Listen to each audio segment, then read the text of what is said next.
रजवन जी, क्या समझ में आ रहा है? एक तरफ सदन में शुक्रिया किया जा रहा है सरकार का, दूसरी तरफ इस तरह से आप देख रहे हैं पंचकुला की सड़कों पर बैठे हुए हैं सरपंच, लेकिन बात कहीं बनती हुई दिखाई नहीं दे रहा है। एक नैरेटिव ये सेट किया जा रहा है कि बात बन गई है, सब कुछ ठीक है।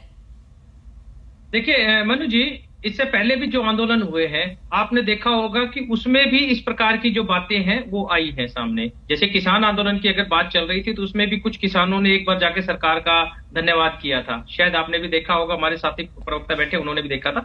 ये सरकार की एक मजबूरी हो जाती है कि कोई भी जब धरना या प्रोटेस्ट अगर कोई भी वर्ग अगर कर रहा है तो सरकार की मजबूरी हो जाती है अपने आप को ताकतवर दिखाने का, कि कहीं ना कहीं उसको ये लगे कि हमारे ऊपर कोई जो कर्मचारी वर्ग है, व्यापारी वर्ग है या जो भी आंदोलनकारी वर्ग है वो हमारे ऊपर हावी ना हो। तो इस प्रकार की वो एक इनकी कूटनीति होती है। और जब से भारतीय जनता पार्टी की जो सरकार आई है पिछले 8 साल से, इसमें सिर्फ एक ही तंत्र हावी रहा है और वो है लाठी तंत्र, लठ तंत्र जिसको हम बोलते हैं।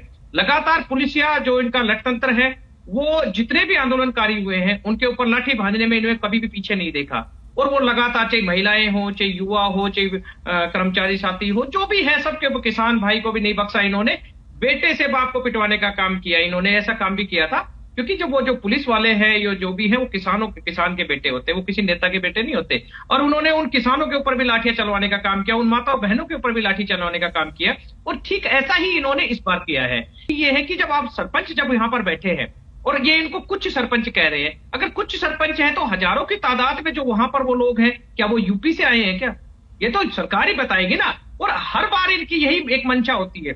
एक चीज मैं बताना चाहूंगा कि ये कह रहे हैं कि एक व्यक्ति भी अगर असंतुष्ट होगा, यहाँ पे तो एक नहीं हजारों लोग हैं, हरियाणा के ही तो लोग हैं, और वो पूरी तरह से सरकार से असंतुष्ट है।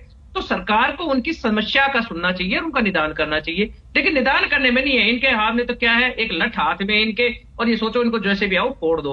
और जिस हिसाब से इन्होंने ये प्रदेश का माहौल खराब किया है, जितने भी हम बात करेंगे तो यहाँ पर बार बार और एक ही चीज रही है, वो है लाठियों का। एक चीज मैं बताता हूं, सरकार के पास आज पूरी ताकत है। वो किसी भी प्रकार से किसी भी प्रदर्शन को, धरने को दबाने के लिए उसके पास ऐसी ताकतें हैं कि वो 1 मिनट में उसको खराब कर देते हैं। लेकिन यहाँ पर सरपंच भाई है जो, वो सरपंच भाइयों की समस्या ये है क्योंकि जनता के चुने हुए प्रतिनिधि हैं। और जनता ने जब उनको चुना हुआ तो गांव में अगर वो जाते हैं तो वो किसी भी काम के लिए उनको बोलते हैं तो वो यही कहते हैं कि हमारे पास पावर नहीं है, पावर ठेकेदार के पास दे दी, हमारे पास टेंडर जो है वो एक लिमिट है 2 लाख की है, वो जो इन्होंने 5 लाख की है। 3 तारीख से सरपंच धरने पर बैठे थे, 3 तारीख से शपथ ली थी, उसके बाद से इन्होंने अपना धरना चालू कर दिया था। तब से लेकर अब तक किसी भी गांव में कोई भी काम नहीं हो रहा। और उसी काम को कराने के लिए वो प्रयासरत थे कि हमारे गांव में जो विकास जो नहीं कह रहे हैं विदु जी, तो कह रहे हैं कि 5400 तो प्रस्ताव आए हुए हैं, काम पर तो लगे हुए हैं सरपंच। अभी आए हैं ना, आए हैं, काम तो कहीं पर भी नहीं हुआ ना। मैं यही तो चीज कह रहा हूँ, काम कहीं पर भी नहीं हुए। और उसी को चीज को लेकर हम आज ये देख रहे हैं कि हरियाणा का विकास किस वजह से रुका है, सरकार की वजह से। सरकार अगर चाहती तो 3 तारीख को जब इन्होंने प्रदर्शन शुरू किया तो उस समय तो ये जो सरकार के प्रवक्ता थे ये कह रहे थे नहीं हम इनकी बात नहीं मानेंगे। मुख्यमंत्री जी ने भी नहीं, तो लिमिट तो बढ़ाई है ना, 5 लाख की तो है लिमिट, नहीं मानेंगे। उसके बाद इन्होंने बढ़ाई, इसके राशि का भी बढ़ाने का काम किया। और एक चीज आप बताते हैं, जो ई टेंडरिंग की जो बात कर रहे हैं, ई टेंडरिंग नगर निगम में, नगर परिषद में, यहाँ पे ई टेंडरिंग है, वहां पे लगातार घोटाले हो रहे हैं। जब तक सरपंचों को इन्होंने एक बार, अरे ई टेंडरिंग से नहीं, ई टेंडरिंग अगर नहीं लागू होगी तो घोटाले नहीं होंगे, इसकी भी तो गारंटी नहीं है ना रजवन जी। अगर कोई व्यवस्था ला रहे हैं कि भ्रष्टाचारी पकड़ा जाए, कोई भी व्यवस्था आती है, इससे पहले जो व्यवस्था थी वहां पर सुपरविजन की जिम्मेवारी किसकी थी, अधिकारी की है। और आज भी सुपरविजन की जिम्मेवारी अधिकारी की है। तो पहले अगर किसी सरपंच के खिलाफ अगर कोई कार्रवाई होती थी तो मुकदमे भी तो दर्ज होते थे, उनसे रिकवरी भी तो हुई है ना।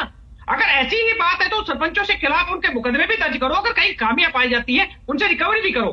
गांव में एक चीज है, गांव में किसी सरपंच के ऊपर अगर कोई उंगली उठा देता है तो उसको रात को नींद नहीं आती। यहाँ पर अधिकारियों के ऊपर कुछ भी कह लो, सरकार को कुछ भी कह लो, ये आराम से चैन से सोते हैं। और सरपंचों को इन्होंने पहले दिन से, ठीक है रजवन जी, और 30 सेकंड बस। तो ये एक बड़े ही शर्म की बात है सरकार के लिए, जो गांव की छोटी पंचायतों के लिए जो चुने हुए प्रतिनिधि हैं उनको चोर और भ्रष्टाचारी का, इस शर्म के लिए बड़े शर्मनाक बात है ये चीज।